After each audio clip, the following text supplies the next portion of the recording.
ہے کہ جس طرح ہم اللہ تعالیٰ سے بات کرتے ہیں اور دعا مانگتے ہیں، اللہ تعالیٰ ہم سے بات نہیں کرتا.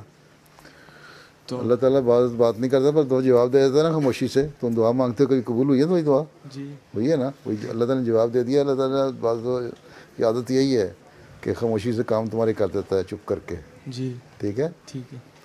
بعض دفعہ تم اس کا نمونہ یہاں بھی دنیا میں دیکھ لیتے ہو. بعض دفعہ تم اپنے اماں ابا سے کوئی ایسی چیز مانگتے ہو جو پیار کر رہے ہو تمہیں، وہ پہلے تو کچھ نہیں، جواب کچھ نہیں دیتے، جی لیکن جب ان کے پاس آتے تو چپ کر کے تمہارے تکیے کے نیچے تمہارے پیسے رکھ دیں گے یا کوئی چیز رکھ دیں گے. جی رکھ دیتے ہیں نا کبھی کبھی. جی وہ بھی خاموشی سے دے دیتے ہیں. اللہ تعالیٰ کی عادت ہے کہ خاموشی سے بعض کام کر دیتا ہے، اور وہی اللہ تعالیٰ کا جواب ہے.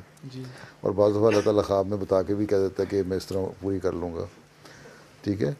اور جو نیک زیادہ لوگ ہوتے ہیں ان کو ویسے بھی جواب دے دیتا ہے، جی اور سچی خوابیں دکھا کے بھی جواب دے دیتا ہے. ٹھیک ہے. تو یہی اس کے جواب ہیں. اس کے مختلف طریقے ہیں جواب کے. جی ٹھیک ہے. اور سچی خوابیں بھی اس لیے آتی ہیں تاکہ یہ بھی پتہ لگ جائے کہ نبیوں کے جو الہام ہیں اور کشف ہیں وہ جائز، وہ صحیح ہوتے ہیں. جی ٹھیک. جی جزاک اللہ.